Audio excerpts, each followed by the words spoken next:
everybody, this is my audience members for today. That's going to help me with my speech.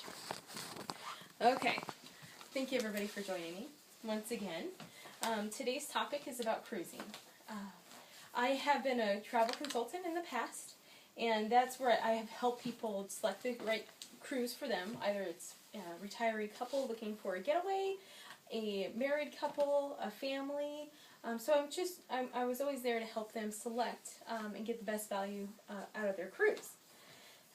Today, it'll be what's going to be the best thing for you. And I hope by the end of this speech that you're going to be able to go out and maybe have an idea of what to look for when you're looking for a cruise, or just be a little bit more educated when making an informed decision about selecting a cruise that's going to be good for you. The pros about cruising would be the itinerary. The itinerary is the, I think, best thing about cruising. Is you can choose a 7-day cruise, a 10-day, a 12, 14, a 6-month cruise. It's really dependent upon how much time you want to spend on board and where you want to go. So there's a lot of... I have a question. Yes. Do all cruise lines offer world cruises? World cruises, no, not all of them. World cruises are an elite group of people that do world cruises. Not all the cruise lines do it. There are select few that do. Typically, it would be like your higher-end cruise lines, like a Regent, Silver Seas. Those kind of cruise lines will offer a world cruise, and there'd be a great stay to be there with. The itineraries, once again, you can have, if you have a 7-day cruise, you could have 6 different stops. So you can really, like on this one, for example, you have Miami, Key West, Cozumel, Costa Maya, Belize, Santo Tomas de Castilla. So there's tons of stops that you can have in just that amount of time. Whereas if you go to Mexico and you stay at a land resort, you just stay at that resort typically. And that's what you see. This gives you a lot more options. The unpacking. When you get on board, it's like a hotel room. It moves from all the areas. So you don't have to pack and unpack and do all that. That's not a whole lot of fun because that takes time, and just the transport to that, I want to unpack. And this way you're able to get on board, relax once you get on board, move to the next area. Typically they move at night, the cruise ship, so you're usually sleeping or doing onboard activities while the cruise ship is moving. And that brings me to the onboard amenities. Another great pro about the cruise ship, it's like a moving hotel or city, some of these cruise ships. There could be 500 to thousands of people on board with you. So it literally is like an onboard city, where they will have different restaurants to choose from, different like spa treatments to do. There's casinos on board, there's entertainment on board, dancing. There's tons of things that they offer for you. You can even have a movie night. There's theaters there. It's unlimited what you have. Yes. Are the onboard activities an extra cost? Not always. Some cruise liners, you will have to be aware that there are extra charges. There are upcharges for those onboard activities. So make sure when you are selecting a cruise line that you are aware that some of the onboard activities can be extra, whereas some cruise lines offer them all free and inclusive to you. So you just have to be aware of which cruise line you choose. Next line I'm going to go to is the cons of sailing. This, of course, would be a con of sailing if the cruise ship at all tips over like this one. This is actually a recent thing that had happened in about 2-3 years ago. It was just a captain who was not paying attention to what he was doing, and it actually just got into shallow water and tipped over. So that's not a good thing. There was no casualties or deaths on that one, but you never know. The time at ports. People typically can get very frustrated with, great, you have a wonderful itinerary, but you're only there for 8 hours or 5 hours that day. So what can you really get done in that time? Can you go and do those excursions and see what you want to see at those sites? This is where I want you to make sure you pay attention to when you are looking at an itinerary. What are the spots you want to see? And in those spots, how much time do you have at that location? because some of them will stay overnight, so you're able to go back on board at night and go back and do your excursions, or whatever your daily plans of backpacking, camping, whatever you wanted to do that day, you can do. But you need to plan accordingly and realize that how long is my time at that port of call. Even some ports, how to get there, like in Tahiti. The cruise ship, because of the way the islands are, would be out in the water, and you'd have to take a smaller boat to the islands. So you had to look for, okay, what times can I do that? There's a lot of variables that come into that, so just be aware of the port of calls and how long you're going to be there and what you really want to do at those ports of call.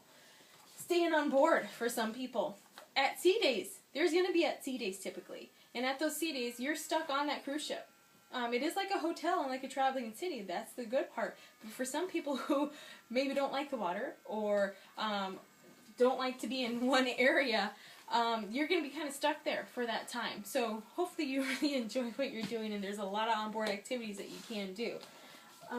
Moving on here, now that you kind of understand the pros and cons, let's discuss types of cruises that you can go on. For instance, the honeymooners or the couples retreats. Some of the locations and areas that would be a great place to go would be Tahiti. The reason why I would suggest Tahiti, it is a little more in cost, so it is a little more costly going to Tahiti due to the location and the flights and everything like that. In Tahiti, though, it's very romantic. It's as if you were going to Hawaii because it has the beautiful volcanoes, but it's more secluded. It is not as busy as Hawaii, so it's a lot more secluded, it's a lot more untouched, it's absolutely beautiful and a great place to go on a honeymoon or to get married, etc. Mediterranean, of course, is always a beautiful thing. You can have gondola rides. You can see some of the boats and gondolas here in the Venice city area here, and that's obviously very romantic. There's tons of romance in the Mediterranean and European and Baltic areas. The castles and all those things. So that would be a great couples retreat to go and view those things together as a couple. Caribbean.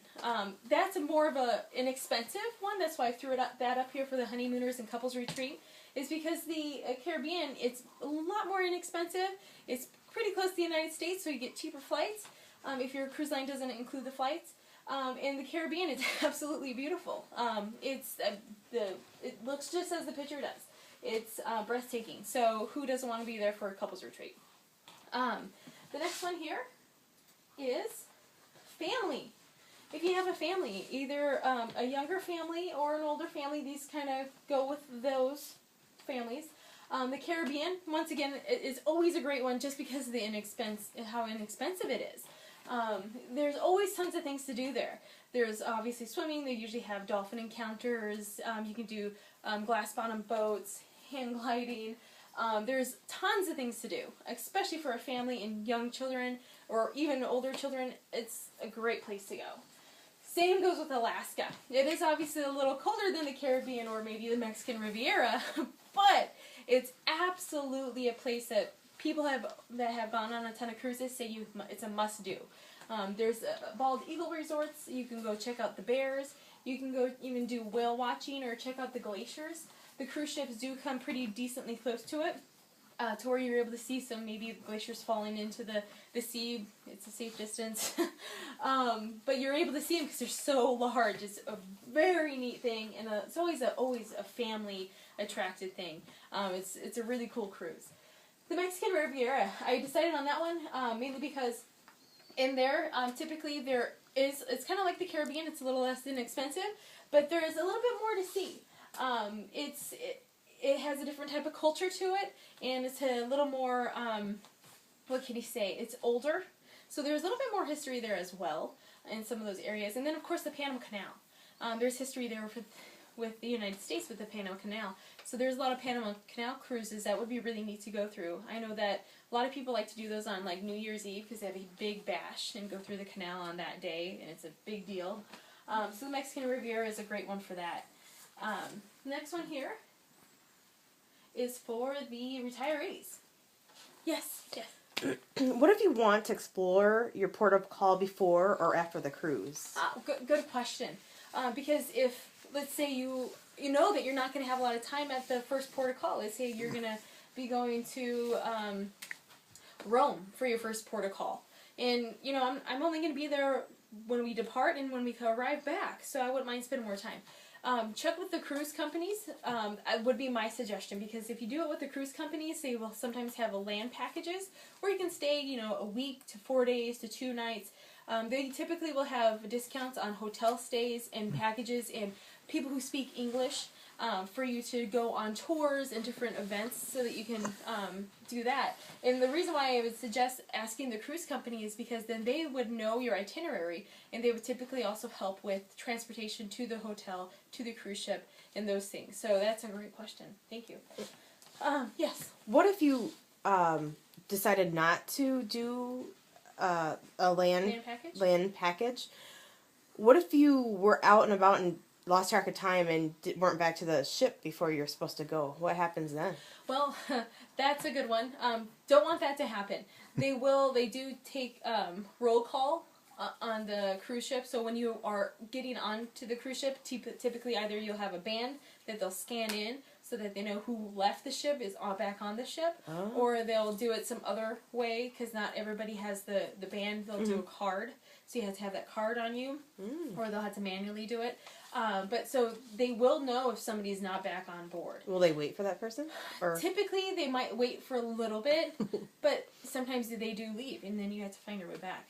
So you don't want to lose, because I mean, how many people are going to have to, because that one person is not on board, they can't be at their next port of call for that time that they would have expected their port of call to be. Sure. So really, the cruise liner needs to get to that port of call so that they don't get sued by the other people.